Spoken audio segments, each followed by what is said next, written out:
नमस्कार दोस्तों, स्वागत है आपका आज के करंट अफेयर्स की क्लास में। आज हम बहुत महत्वपूर्ण करंट अफेयर्स के बारे में चर्चा करेंगे। चलिए शुरू करते हैं। लेबनान के मनोनीत प्रधानमंत्री ने अपना पद छोड़ दिया। लेबनान के ऐसे कौन से प्रधानमंत्री है जिन्हें प्रधानमंत्री पद के लिए मनोनीत किया गया था और इन्होंने हाल ही में अपना पद छोड़ दिया है? इनका नाम साद हरीरी है। ये साद हरीरी है, इन्होंने अपना पद छोड़ दिया है। लेबनान के मनोनीत प्रधानमंत्री साद हरीरी ने 9 महीने के राजनीतिक गतिरोध के बाद राष्ट्रपति के साथ मतभेदों का हवाला देते हुए अपना पद छोड़ दिया है। साद हरीरी के संसद सदस्यों ने पिछले अक्टूबर में एक नई सरकार बनाने के लिए नामित किया गया था। जो संसद के सदस्य हैं उन्होंने साद हरीरी को एक नई सरकार बनाने के लिए नामित किया गया था। महज 1 साल के भीतर आर्थिक संकट के कारण हो रहे सरकार विरोधी प्रदर्शनों के बीच अपने पद को इन्होंने छोड़ दिया है। देखिए, लेबनान में अगस्त 2020 पिछले वर्ष एक बहुत ही बड़ा बम विस्फोट हुआ था। उस बम विस्फोट ये हुआ था, ये यहाँ की राजधानी बैरूत है, वहाँ हुआ था। और इस बम विस्फोट के बाद से ही वहाँ न तो राजनीतिक स्थिरता है, न ही वहाँ आर्थिक स्थिरता है। वहाँ की करेंसी की वैल्यू बहुत डाउन हो गई और महंगाई आसमान छू रही है, जिस कारण दिन ब दिन आर्थिक स्थिति बिगड़ती जा रही है, जिससे लोग बाग विरोध प्रदर्शन करते हैं। उसी बीच इन्होंने ये कहा कि भाई मेरी राष्ट्रपति मान नहीं रहा है, राष्ट्रपति से मेरी बन नहीं रही है, राष्ट्रपति को मैं प्रस्ताव देता हूँ तो वो स्वीकार करते नहीं है। इस बीच उन्होंने अपना पद छोड़ दिया है। ईरान समर्थित चरमपंथी शिया हिजबुल्लाह आंदोलन के ईरान सहयोगी राष्ट्रपति माइकल ईओन ने हरीरी के कई प्रस्तावों को अस्वीकार कर दिया है। देखिए, लेबनान की जो धार्मिक सत्ता है साझेदारी प्रणाली के तहत है, अर्थात वहां सत्ता को धार्मिकता के आधार पर कई वर्गों में बांटा जाता है। एक वर्ग के पास में वहां सत्ता नहीं रहती है। इसमें प्रधानमंत्री जो बनेगा वो प्रधानमंत्री शिया समुदाय से बनेगा, प्रधानमंत्री जो बनेगा सुन्नी समुदाय से बनेगा। राष्ट्रपति बनेगा जो ईसाई बनेगा, और संसद का अध्यक्ष जो बनेगा वहां वो शिया बनेगा। तीनों में बंटवारा होगा।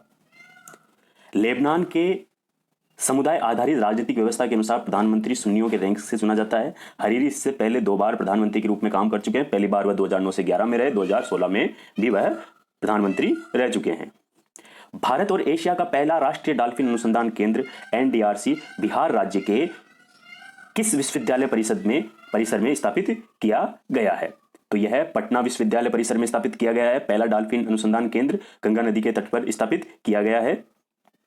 यह डॉल्फिन अनुसंधान केंद्र लुप्त प्राय गंगा डॉल्फिन के संरक्षण के प्रयासों को बढ़ावा देगा और डॉल्फिन के बदले व्यवहार, भोजन की आदतों, उत्तरजीविता कौशल, मृत्यु के कारण अन्य पहलुओं सहित इन डॉल्फिन्स पर गहन शोध को सक्षम करेगा। यह एनडीआरसी परियोजना के लिए फायदेमंद होगी, जिसकी घोषणा प्रधानमंत्री नरेंद्र मोदी ने 15 अगस्त 2020 को लाल किले से की थी। प्रोजेक्ट टाइगर की सफलता को दोहराने के लिए पिछले साल अपने स्वतंत्रता दिवस के भाषण में प्रोजेक्ट लाइन के साथ प्रधानमंत्री द्वारा प्रोजेक्ट डॉल्फिन की घोषणा की गई थी।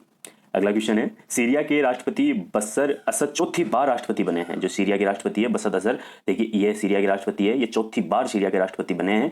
2000 से सत्ता में थे, इनके पिता 1970 से सत्ता में थे, इनके पिता के बाद में 2000 में ये राष्ट्रपति बने और ये चौथी बार राष्ट्रपति बने हैं।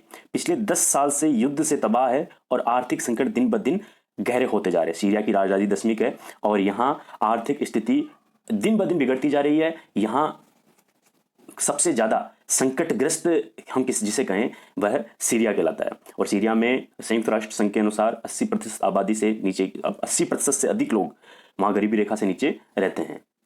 किस संस्था द्वारा किसान सारथी मंच का शुभारंभ किया गया है? तो ICR भारतीय कृषि अनुसंधान परिषद ने किसान सारथी मंच का शुभारंभ किया है। यह शुभारंभ 2 मंत्री, एक तो कृषि मंत्री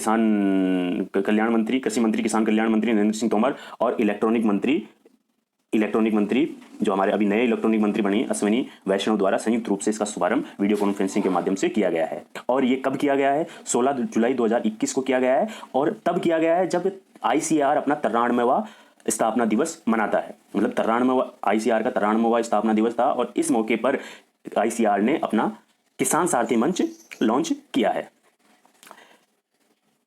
यह किसानों को कृषि विज्ञान केंद्र के वैज्ञानिकों के साथ में प्रत्यक्ष तौर पर जोड़ेगा। किसान उनसे वार्ता कर सकते हैं और किसान इससे जुड़ने के बाद में किसानों को नवाचार मिलेगा, खेती करने के नए तौर तरीके ये सीखेंगे।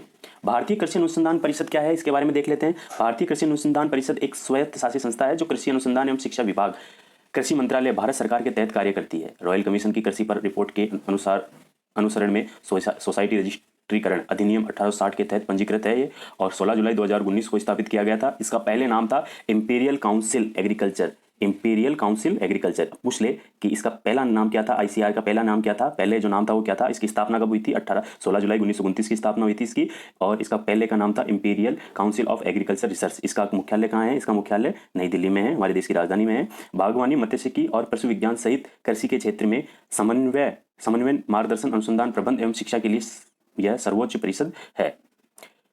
अगला क्वेश्चन, किस संस्था द्वारा हाल ही में अपेक्षित हानि आधारित रेटिंग पैमाने के लिए एक नया ढांचा पेश किया गया है? सेबी के द्वारा पेश किया गया। भारतीय सुरक्षा विनिमय बोर्ड ने अपेक्षित हानि आधारित रेटिंग पैमाने के लिए एक नया ढांचा पेश किया है। क्रेडिट रेटिंग एजेंसी क्या होती है? देखिए, वह कंपनी जो क्रेडिट रेटिंग प्रदान करती है और देनदार की ऋण चुकाने की क्षमता का मूल्यांकन करती है, उसे क्रेडिट रेटिंग एजेंसियां कहते हैं। देखिए, एक होता है लेनदार और एक होता है देनदार। जो पैसे लेता है वो तो मतलब लेनदार तो वो होता है जो किसी दूसरे को पैसे देता है। जैसे मान लिए ए व्यक्ति बी से पैसे मांगने आए, तो ए ने बी को पैसे दिए, तो बी तो हो गया देनदार, ए हो गया लेनदार। मतलब बी तो ए को देगा इसी पैसे वापस। तो इसमें क्या होता है कि जो बी है, जो देनदार है, उसकी जो रेटिंग है, भाई ठीक है कि नहीं है, क्या रेटिंग उसको देनी है, वो रेटिंग देती है क्रेडिट रेटिंग एजेंसियां। तो उसके संबंध में अपेक्षित हानि आधारित रेटिंग पैमाने के लिए एक नया ढांचा सेबी ने पेश किया है। और इस ढांचे के अंतर्गत क्या क्या है, ये एक बार आप इसको रोक के देख लीजिएगा। इस नए ढांचे के तहत क्रेडिट रेटिंग एजेंसियों को उन परियोजनाओं और उपकरणों के लिए अपेक्षित हानि आधारित रेटिंग करना आवश्यक है जो बुनियादी ढांचे से जुड़ी हुई है। इसको सारे को आप देख लीजिएगा। सेबी का ये बहुत ही अच्छा कदम है।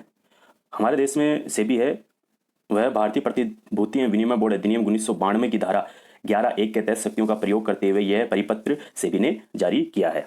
चलिए, आज के यहाँ तक ही है क्वेश्चन। अगर आपको ये वीडियो अच्छा लगा हो तो इसे लाइक कीजिए, शेयर कीजिए।